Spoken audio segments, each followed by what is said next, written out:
Hello guys, আমরা কোরবানিদের গরু গোস্ত কাটাকাটি করতেছি। হ্যাঁ, এই দেখেন, সবাই দোয়া করবেন আল্লাহ দরবারে যেন এই গরুটা পৌঁছে যায়। যে হাটুয়া বাইক করছো সেটা কেমনে পৌঁছা সম্ভব? দেখেন, এই দেখেন আমার চাচা মিয়া।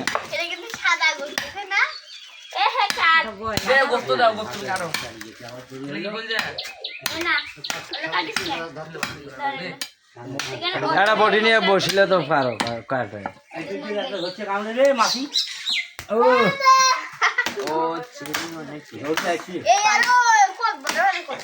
আর একজন ব্যাংক নিয়ে বেড়াইতেছে। এই দেখেন আমার মেয়ে লাখ টাকা থুয়েছে ব্যাংকের মধ্যে, ওটা নিয়ে বেড়াচ্ছে, মনে করতে হাইজ্যাক হবে।